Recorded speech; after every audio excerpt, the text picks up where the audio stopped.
자, 어제 그제 이제 우리 아까 이대현 집사님도 대표 기도에서 말씀했습니다만 열방을 위한 느헤미야 52 중보 기도를 했습니다. 우리 교회에서는 1년에 6번, 그 2달에 한 번씩 열방 기도를 하고 있습니다. 이 기도가 열방을 위한이라는 수식어가 붙어 있는데요. 나름대로 좀 생각해야 될 대목입니다. 일반적으로 우리 그리스도인들은 기도 생활을 하면 보통 자기만을 위한 기도를 많이 합니다. 내 문제, 우리 가족, 그리고 조금 넓히면 이제 우리 구역 식구들, 또 우리 친구, 친척, 다 자기 주변의 사람들을 위해서 기도합니다. 이건 굉장히 정상적인 상태입니다. 자, 그런데 그렇게 하다 보니까 하나님의 일하심이 항상 내가 기도할 때는 내 안에서만 일어나야 되는 걸로 우리가 생각하고 살 때가 많다는 겁니다. 그러나 사실 내가 중요한 만큼 다른 사람도 중요하고 지금 저 지구 반대편에서 살고 있는 그 사람들에게도 하나님은 여전히 그들의 하나님이 되시고 하나님은 그들에게 관심을 갖고 계시는데 우리가 그들을 위하여 기도해 주지 않고 나 자신만을 위하여 기도한다면 우리는 그만큼 기도의 폭이 좁은 사람이 되고 또 그 하나님께서 열방을 돌보시고 계신다는 개념 자체를 놓쳐버릴 수가 있습니다.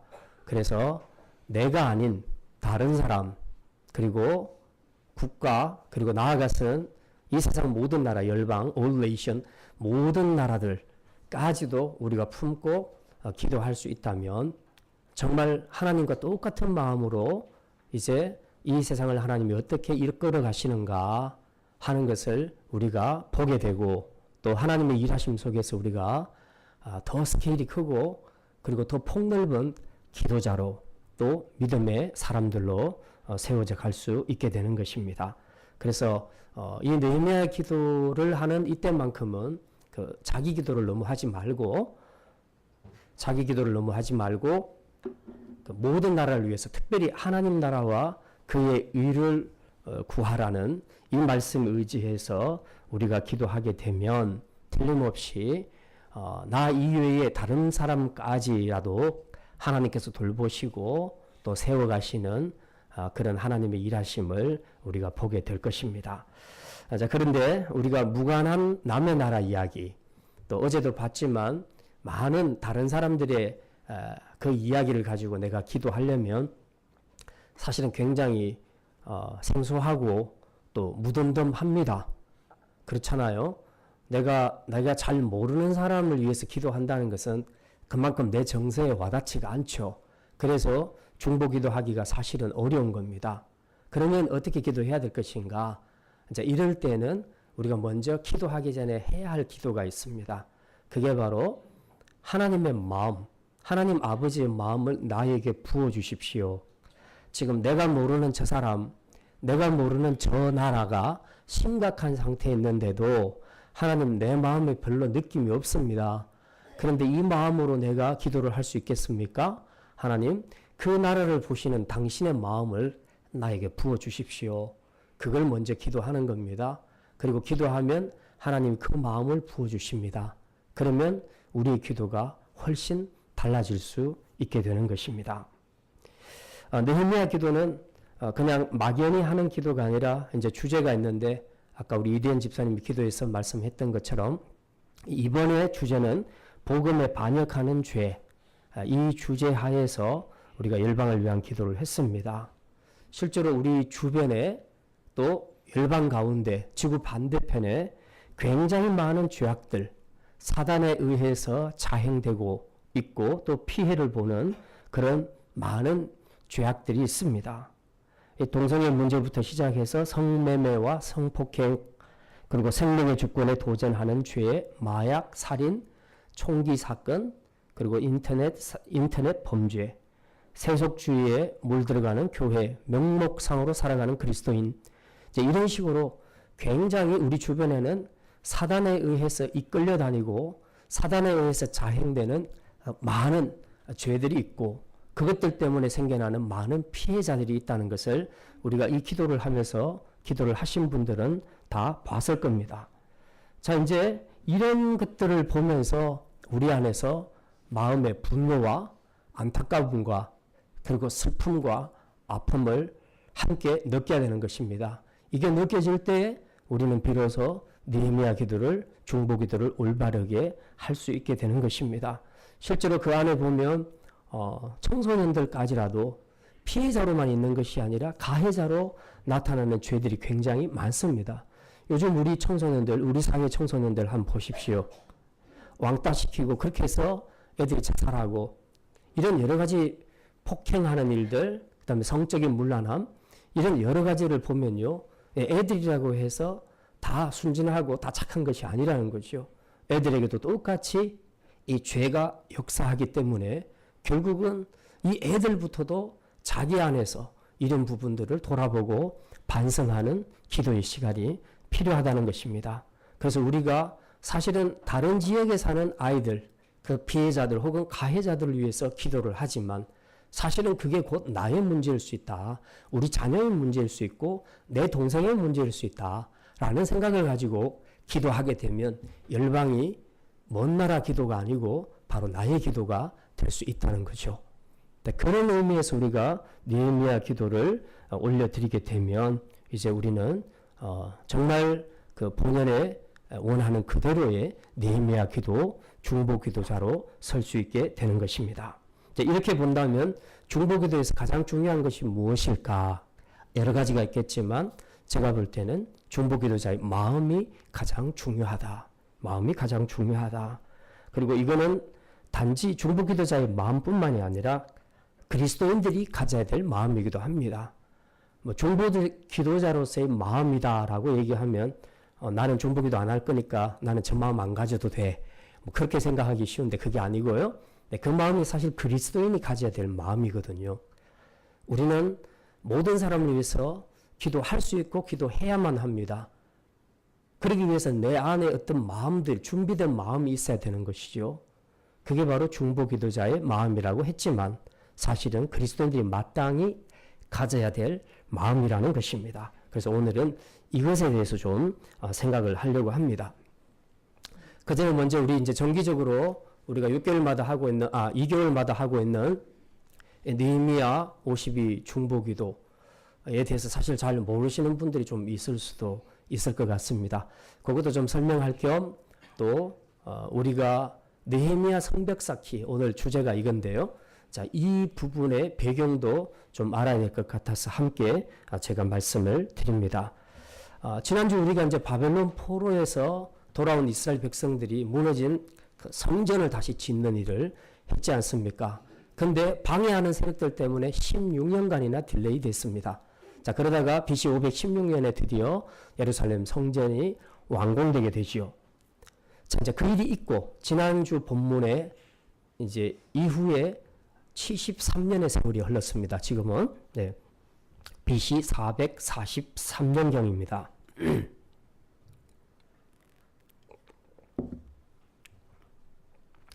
자, 이때, 느헤미야가 3차로 귀환을 하게 됩니다. 3차 귀환할 때에 느헤미야를 중심으로 해서 성전이 아니라 성벽, 성전과 성벽은 다릅니다. 무너진 성벽을 재건하는 큰 역사가 일어났습니다. 그게 이제 우리가 오늘 생각하게 될 내용이죠. 느헤미야 전체 내용은 바로 그 내용입니다.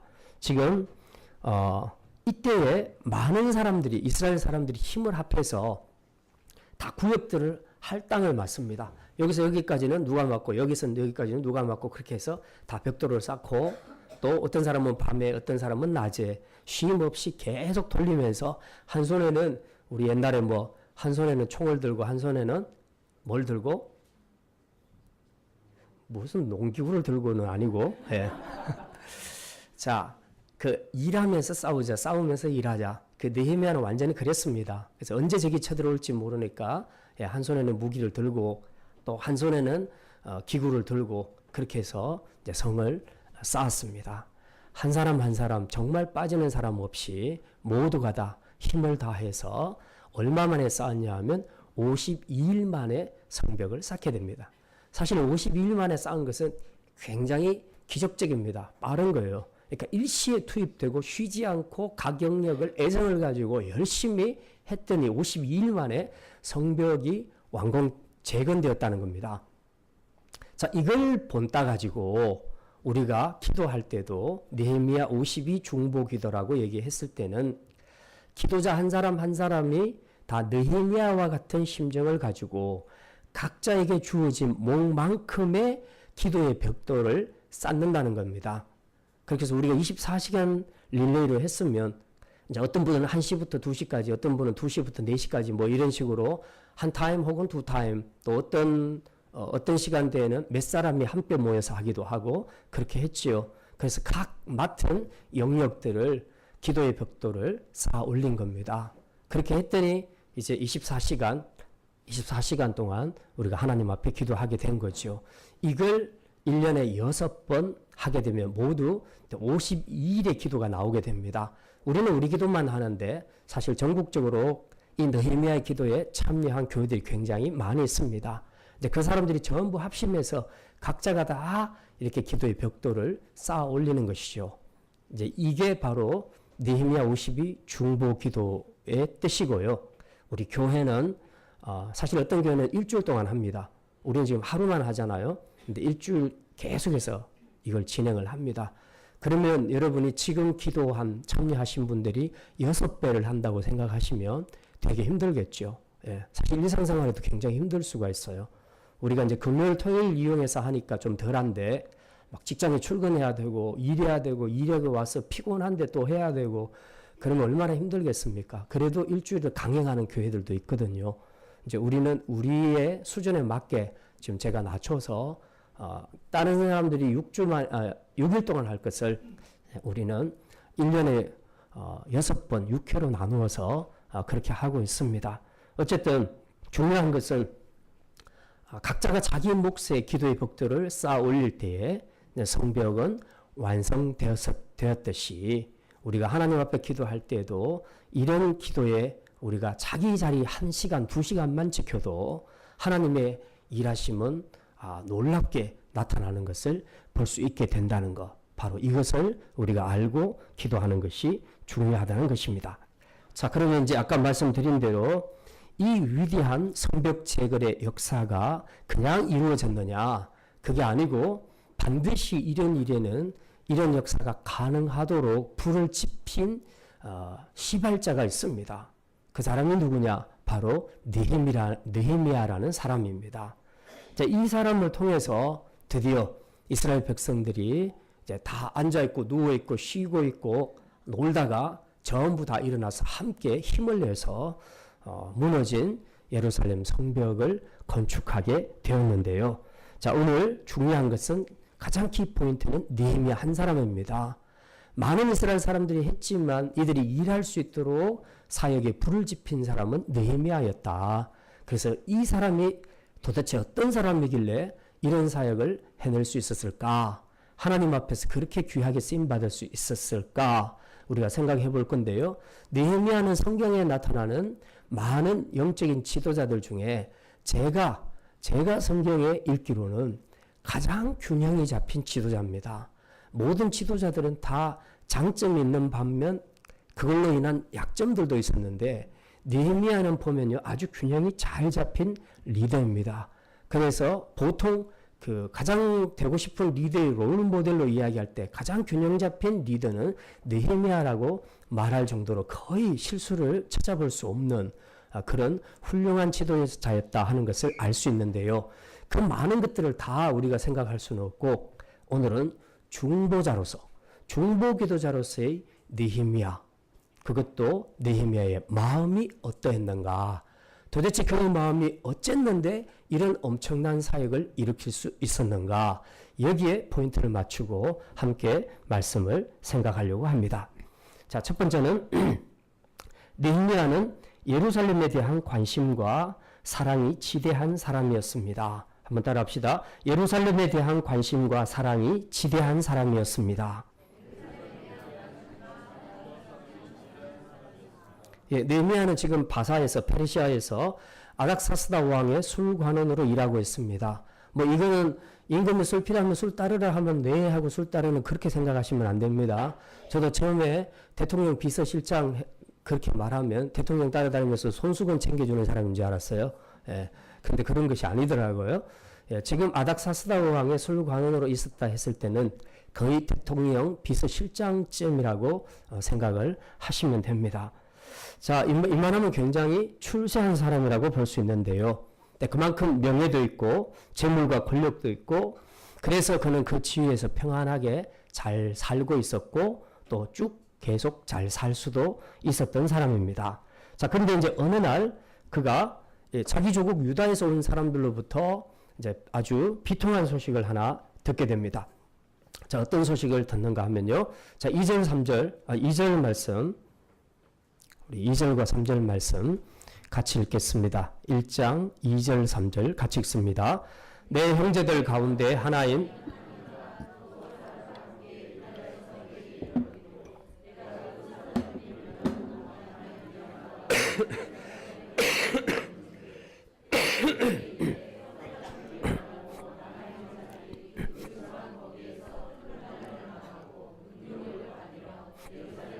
허물어지고 성문들은 불탔다 하는지라. 여기 소식을 들었는데요. 예루살렘 성벽이 무너져 버렸다. 그리고 성문들은 다 불에 타버렸다. 그리고 거기 살고 있는 예루살렘 거민들은 전부 능욕을 받고 환난을 당하고 있다 하는 소식을 이제 듣게 되었습니다. 근데 이 소식을 보면 그 사람들이 와서 가만히 있는데 느헤미야에게 이걸 보고한 게 아니고요. 여기 보니까 느헤미야가 형편을 물었다는 겁니다. 그래서 물었더니 그 사람들이 그렇게 보고를 해서 알게 되었다고 그렇게 말하고 있습니다.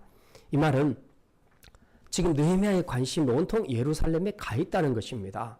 사실 지금 느헤미야는 비록 타향살이긴 하지만 지금 페르시아 제국에서 거의 제2인자 자리에서 모든 것을 풍성하게 누리고 만족하게 살아가고 있는 그런 상태에 있습니다. 그러니까 사실 자기 조국에서 뭐 무슨 일이 일어났든지 그게 자기하고 무슨 관계가 있겠습니까? 사실은 느헤미야도 이방 땅에서 태어났고요. 그곳에서 산 이민 3세 아니면 4세쯤 해당된다고 볼 수 있습니다. 그러니까 어떤 사람이 미국으로 이민을 갔는데 거기서 아들을 낳고 그 아들이 아들을 낳고 그 아들이 또 아들을 낳고 한 4대쯤 가게 되면요. 그 아이들 그 한국 사람으로 보기 힘들어요. 생긴 것은 한국 사람인데 거의 미국 사람의 문화와 똑같이 사는 미국인이라고 볼 수 있습니다. 자, 그런 사람이 한 4대쯤 살고 있는 이민 4세가 한국에서 무슨 일이 지진이 생겼다 그러면 막 그것 때문에 슬퍼하고 탄식하고 그럴 가능성은 별로 없다고 봅니다. 그만큼 의식이 없는 것이죠. 그럴 수 있다면 이 사람은 엄청나게 위에 할아버지들이 교육을 잘 시킨 겁니다. 그리고 본인 안에도 조국에 대한 사랑이 있기 때문에 가능하죠. 보통 사람의 경우는 그렇게 하기 힘들다는 겁니다. 근데 오늘 이 느헤미야 같은 경우 보면 정말 이민 4세, 5세쯤에 해당되는 사람이고 그리고 그 땅에서 이미 성공을 했고 모든 것을 풍족하게 누리는 사람이라 뭐 자기 땅에서 무슨 일이든지 뭐 예루살렘 성벽이 무너졌으면 뭐 하나 무너졌는갑다 뭐 그렇게 생각하고 넘어갈 수도 있는 상황이죠. 그런데도 불구하고 그는 직접 물어봤다. 관심을 갖고 물어보고 그 소식을 들을 때 아주 비통해했다라고 그렇게 본문은 기록하고 있습니다.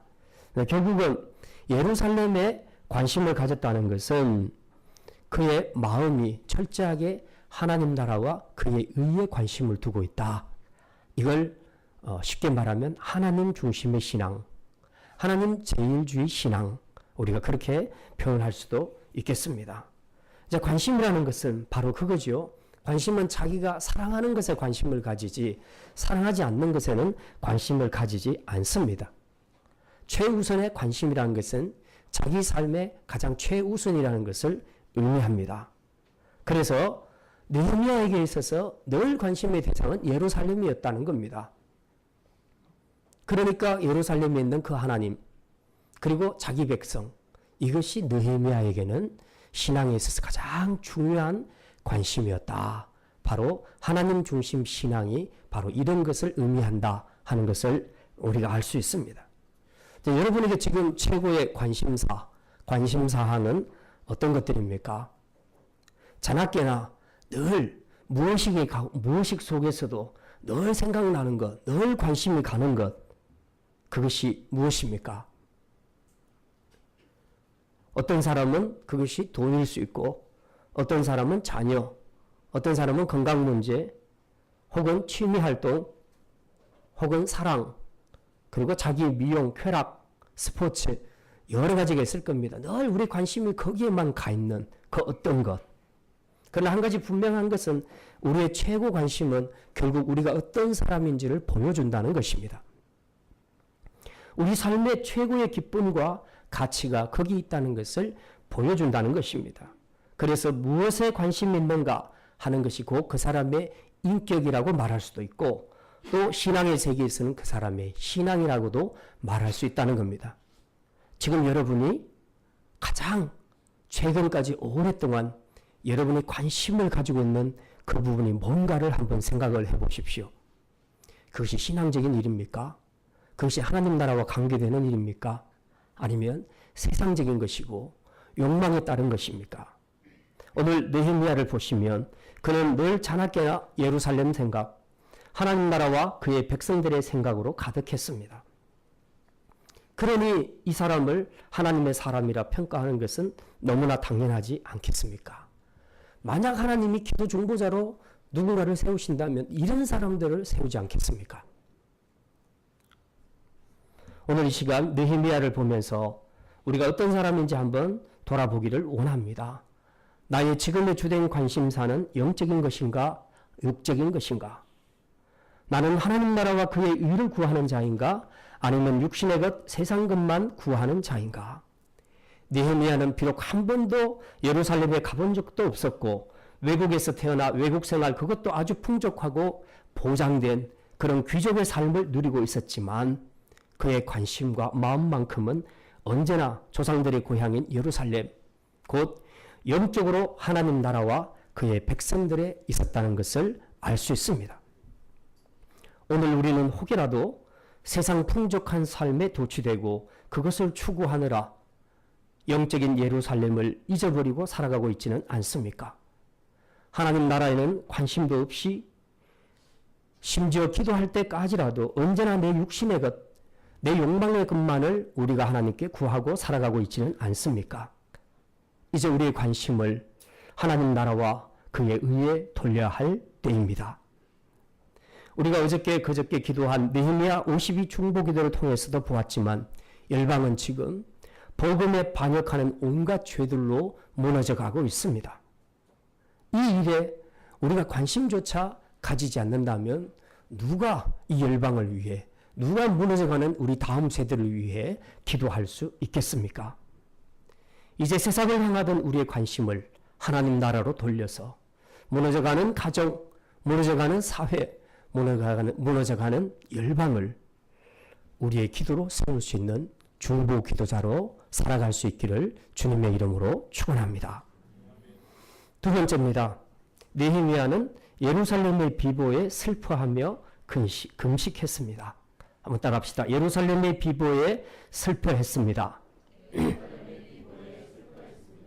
유다에서 온 사람을 통해 예루살렘 성벽이 무너지고 성문들은 다 불타버렸고, 그리고 이스라엘 백성들은 환난과 능력을 당한다 하는 이 소식을 들었을 때에 느헤미야가 어떻게 반응합니까? 4절 말씀 우리 같이 읽겠습니다. 내가 이 말을 듣고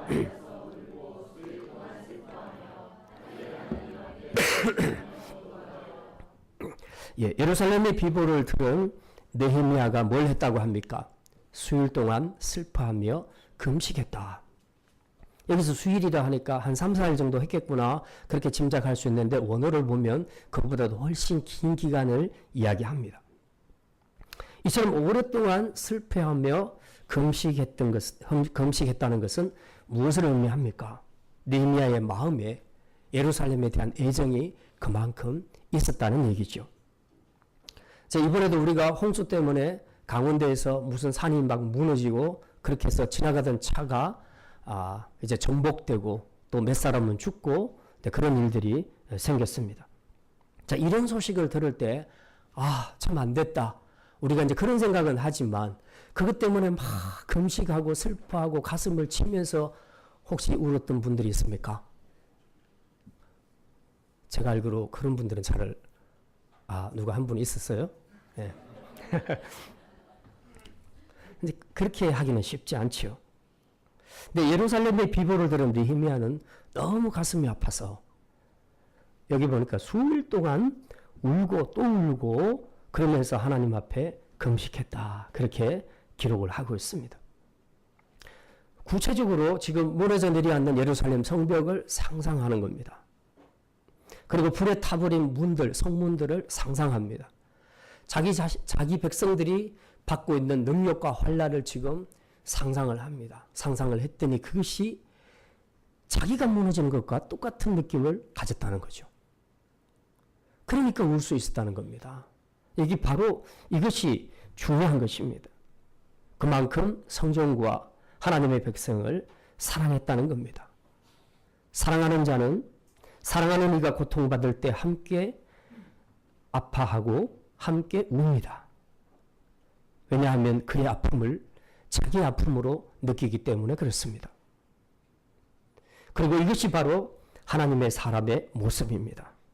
바로 영혼에 대한 사랑, 하나님 나라에 대한 사랑이 있는 사람, 이런 사람은 하나님 나라에 자기 백성에게 문제가 생겼을 때 함께 슬퍼하며 울 수 있게 되는 것입니다. 하나님은 바로 이런 마음을 가진 사람을 중보 기도자로 세우신다는 사실입니다. 오늘 우리는 어떻습니까? 우리 안에 느헤미야와 같이 지금 무너져가는 이웃과 공동체와 국가를 보면서 슬픔과 아픔을 느끼고 있습니까? 여러분이 사랑하는 자녀들이 지금 신앙생활을 거부하고 세상 쾌락을 향해서 쫓아갈 때, 그래서 우리의 다음 세대, 우리 자녀들의 세대가 그들의 인생이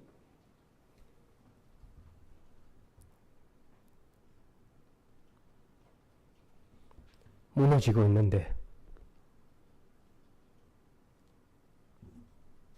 우리는 정말 느헤미야와 같이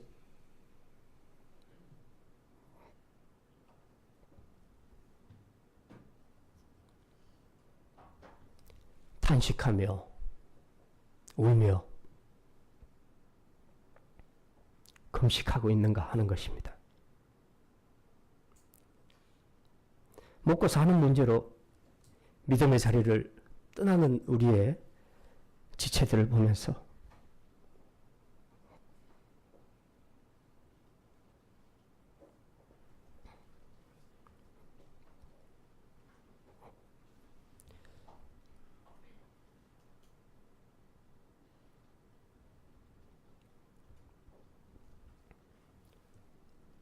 영적으로 무너지는 그들을 향해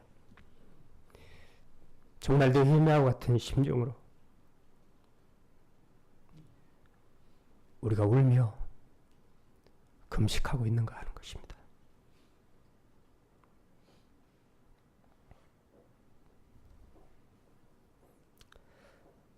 설교의 황태자라고 불리는 영국의 스펄전 목사님의 이런 이야기가 있습니다.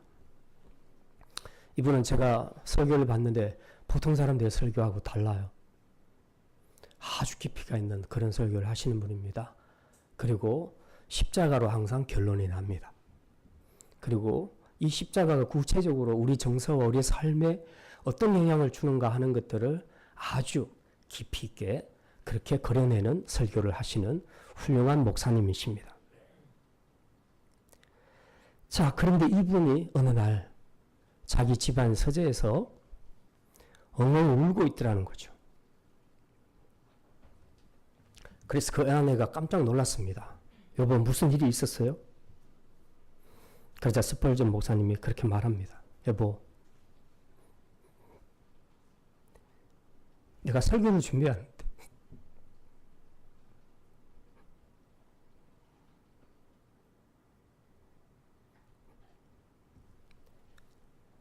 내 안에 감동이 없어.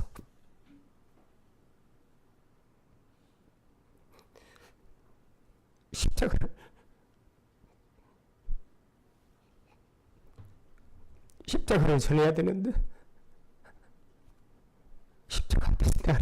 감동이 없어.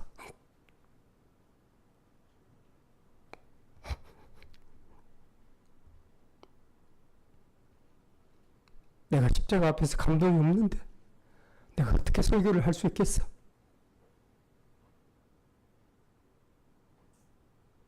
이건 저의 이야기입니다. 오늘날 우리는 십자가를 들으면서도 눈물이 나지 않습니다. 물론 운다는 것 자체가 믿음을 이야기하는 것은 아닙니다. 하지만 십자가를 생각할 때 그리고 그 예수님 앞에서 우리 주체들의 죄와 아픔과 그들의 삶이 그들의 가정이 무너져 내리는 것을 볼 때 그것을 보고서도 눈물이 나지 않는다면 내가 믿음에 살아 움직이는 믿음인가? 혹시 나는 영적으로 죽지는 않았는가? 어떤 충격적인 말씀 앞에서도 전혀 마음의 감동이 일어나지 않는 오늘 내 마음은 도대체 어떤 것들까?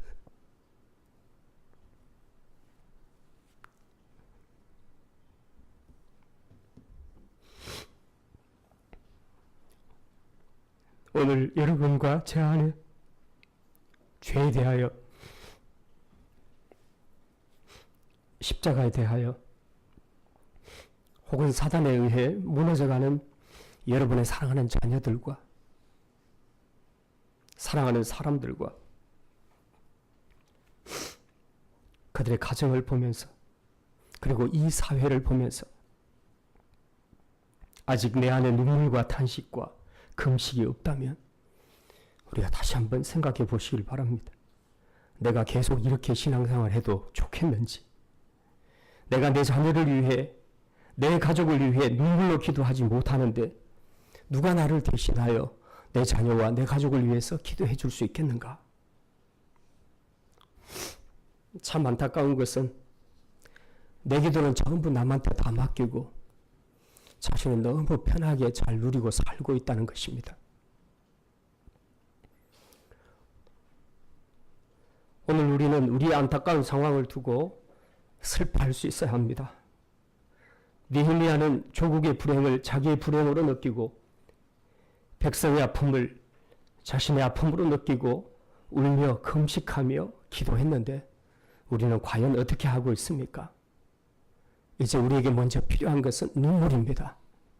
냉랭해진 우리의 마음, 무덤덤하고 무감각해진 우리의 마음 주님이 깨트려 주셔서 이것 때문에라도 먼저 하나님 앞에 울며 기도하게 해 주십시오.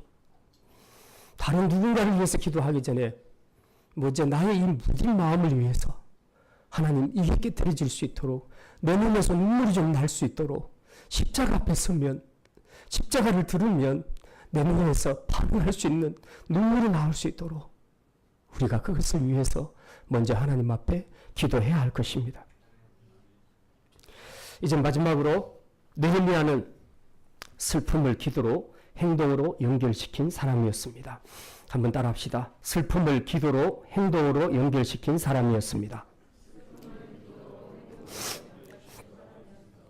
예루살렘의 비보에 수일간 슬퍼하며 금식했던 느헤미야는 이제 드디어 기도에 들어갑니다. 5절부터 7절까지 기록이 되는데요. 5절 말씀 우리 같이 한번 읽겠습니다. 이르되 하늘의 하나님 여호와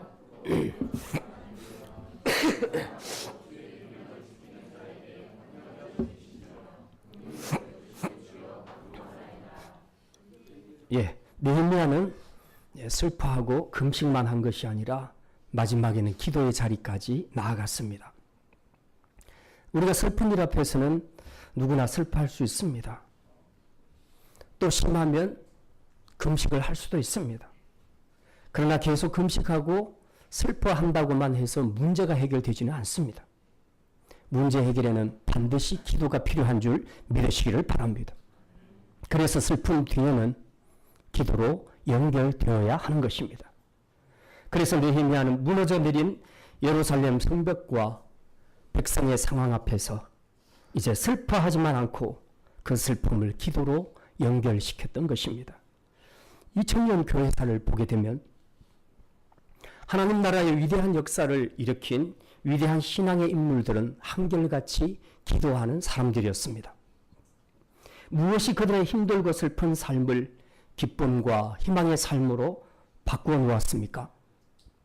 무엇이 그들로 하여금 역사를 뒤바꾸는 이 위대한 일을 이룰 수 있도록 했습니까? 바로 기도였습니다. 기도가 이 모든 일을 가능하게 했습니다. 슬퍼하는 자리에 머물지 않고 일어나 기도로 나아가는 자는 반드시 하나님의 일하심을 보게 될 줄 믿으시기를 바랍니다. 또 한 가지 중요한 것은 이제 기도로서 끝날 것이 아니라 실천에 옮겨야 합니다. 2장 3절에 보면 느헤미야는 기도 후에 자기가 모시고 있는 아닥사스다 왕에게 사정 이야기를 아뢰게 됩니다. 3절 말씀, 2장 3절 말씀 같이 읽습니다. 왕께 대답하되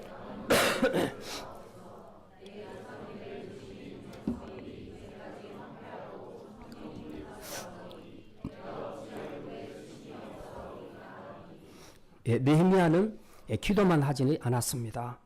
그는 바로 기도 후에 행동으로 옮겼습니다. 아닥사스다 왕 앞에 나아가서 지금 내 조국이 이렇게 됐습니다. 예루살렘 성벽이라고 말하지 않았습니다. 여기 보면은 묘, 조상의 묘라는 표현을 쓰고 있죠. 이건 완곡한 표현입니다. 왜냐하면 안 믿는 사람들도 이 묘시를 언급하면 그것을 굉장히 중요하게 여기기 때문에 쉽게 허락을 해준다는 것입니다. 그래서 일부러 성벽이라는 말, 성전이라 이런 용어는 다 빼버리고 이렇게 쓰고 있습니다. 어쨌든 그렇게 했더니 이제 허락을 해주었습니다. 사실 이 간청을 하는 것이 쉽지는 않지요. 마치 에스더가 내가 죽으면 죽으리라 하고 나갔던 것처럼 지금 부탁한다고 다 들어줄 일도 아니고 어쩌면 이것이 이제 화근이 될 수도 있습니다. 그런데 이 느헤미야는 그런 것과 관계없이 기도했으니까 이제는 내가 할 일을 해야 되겠다 하고 나가서 용감하게 믿음으로 구했던 것입니다. 그랬더니 진짜 주님께서 역사해 주셔서 아닥사스다 왕이 그 문제를 해결해 주지요. 응답을 허락을 해 줍니다. 4절 5절 우리 같이 읽습니다. 왕이 내게 이르시되 그러면 내가 무엇을 원하느냐 하시기로 내가 곧 하늘의 하나님께 목도하고 왕에게 아뢰되 왕이 만일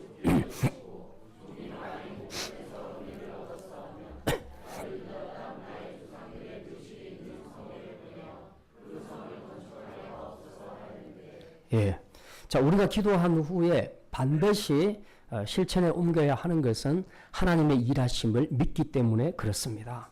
그래서 느헤미야는 기회가 왔을 때 왕에게 사정을 소상하게 아뢰었습니다. 그랬더니 진짜 주님이 역사하셔서 왕의 입에서 이렇게 말하죠. 네가 무엇을 원하느냐. 그랬더니 바로 그가 이제 하나님 앞에 이 왕 앞에 그렇게 구하지요. 그래서 이제 내가 이 성을 건축했으면 좋겠습니다. 그 뒤에 이제 자세한 내용이 나오지요. 그래서 돌아가게 해 주십시오. 말하자면 휴가를 좀 주십시오.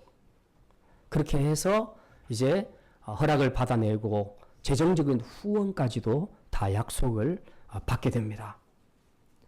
결국 느헤미야의 하나님 나라에 대한 관심이 슬픔으로 이어지고 슬픔에서 끝난 것이 아니라 그것이 기도로 연결되고 마지막에 실천으로 옮겨질 때에 결국은 무너진 성벽을 다시 세우는 놀라운 하나님의 일하심을 보게 된 것입니다. 이제 마지막으로 우리가 여기서 한 가지 놓치지 말아야 될 것이 있습니다.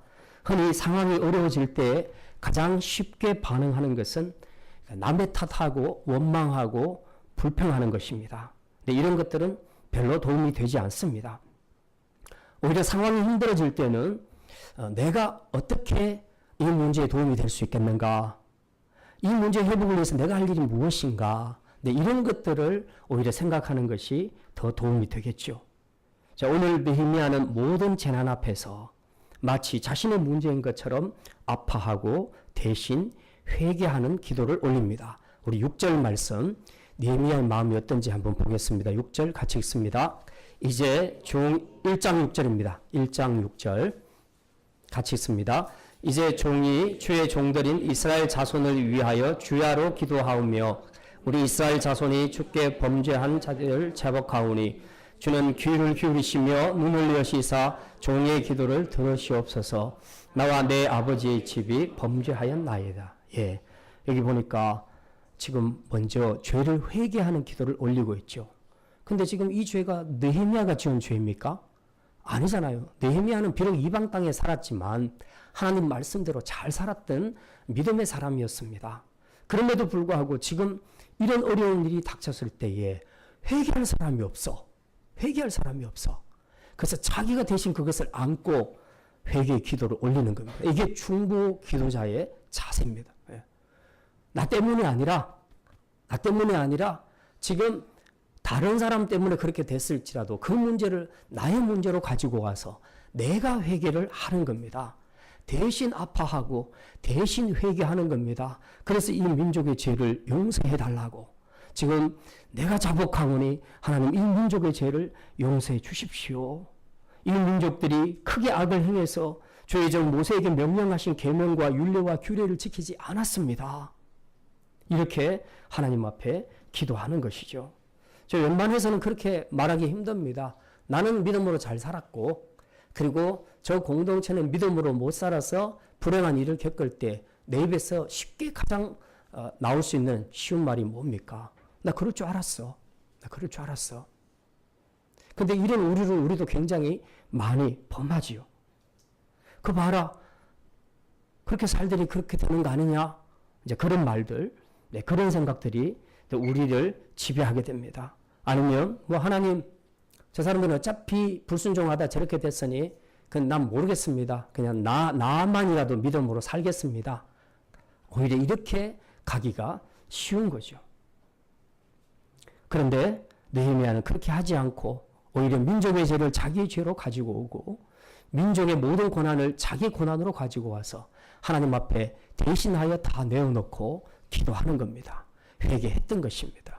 이게 중보 기도자가 가져야 될 마음이라는 것입니다.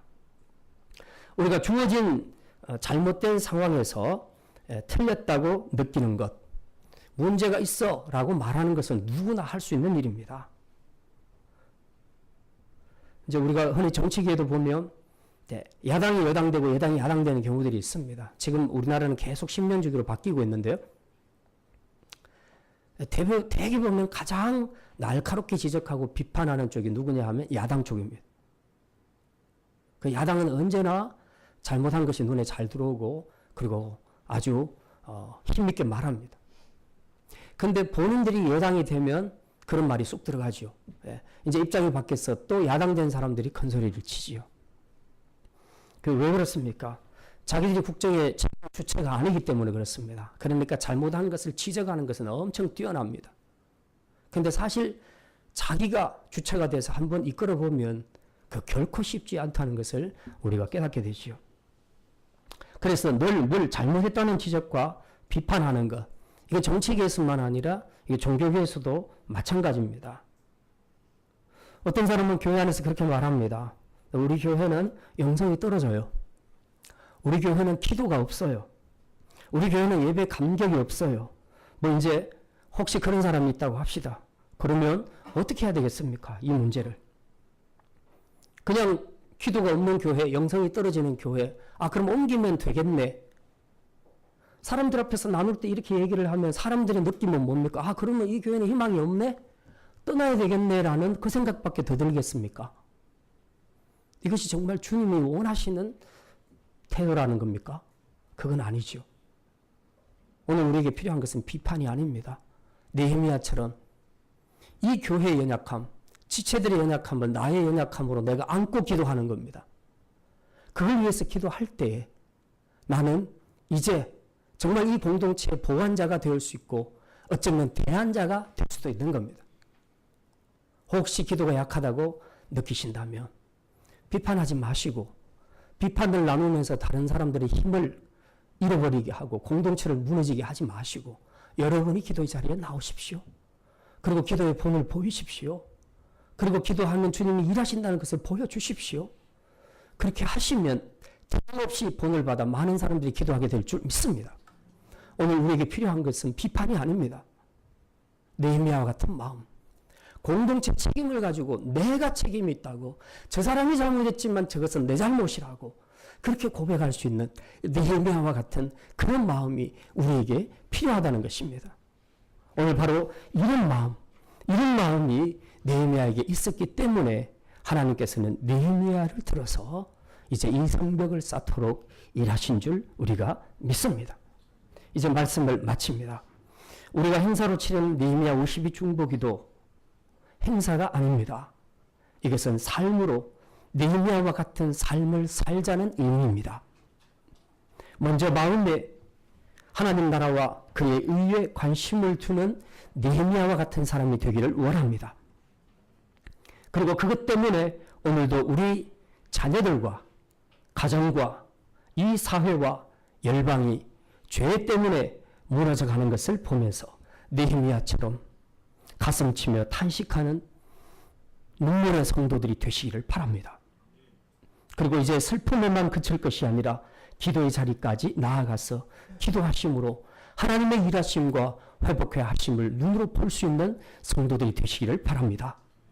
그리고 무엇보다도 이런 불행과 연약함에 대해 비판하고 정죄함으로 공동체를 더 약화시키는 사람이 아니라 느헤미야와 같이 내가 대신 잘못했다고 회개하고 내가 대신 기도함으로 공동체의 연약함을 더 보완해 줄 수 있는 그런 성숙한 믿음의 성도들로 살아갈 수 있기를 바랍니다. 이런 마음은 사람이 의지로 할 수가 없습니다. 오직 하나님이 그 마음을 부어주실 때만 가능한 것입니다. 그래서 오늘도 우리는 어떤 일을 시작하기 전에, 어떤 기도를 시작하기 전에 먼저 하나님 앞에 아버지의 마음을 구하시기를 바랍니다. 그래서 이 마음을 가지고 이제부터 우리 자녀들을 위해서 기도하고 가정을 위해서 국가와 열방을 주 앞에 힘있게 세워가면서 기도할 때에 여러분의 기도를 통해서 열방이 회복되고 가족이 회복되고 자녀들이 주님 앞으로 돌아와 생명을 얻게 되는 축복의 역사가 여러분의 기도를 통해서 나타날 수 있기를 주님의 이름으로 축원합니다. 기도합니다. 하나님, 우리가 누군가를 위해 기도하기 전에 먼저 하나님의 마음이 부어지는 축복과 은혜를 누리게 하여 주시옵소서. 나의 관심과 애정이 지금까지는 세상에 있었는데 이제는 하나님 나라와 그의 의에 있기를 원합니다. 형제와 공동체와 열방의 무너짐에 가슴치며 탄식하는 눈물의 사람이 되게 하여 주시옵소서. 이제 슬픔을 기도로 연결시키고 기도 후에 행동함으로 주의 일하심을 체험할 수 있는 믿음의 성도들, 기도하는 성도들이 되게 하여 주시옵소서. 무엇보다도 공동체의 연약함에 비판하는 자가 아니라 이제는 부완하고 대안자로 설 수 있는 넉넉한 성숙한 믿음의 성도들 되게 하여 주시옵소서. 그래서 이 주님의 마음으로 기도할 때마다 우리의 자녀들이 살아나고 가정이 회복되고 교회 공동체가 힘을 얻고 국가가 세워지고 열방이 하나님 나라에 힘있게 아버지 쓰임받을 수 있는 축복의 역사 나타날 수 있도록 귀한 축복의 통로로 쓰임받게 하여 주시옵소서. 감사드리며 이 모든 말씀 우리 주 예수 그리스도의 이름으로 기도드립니다. 아멘.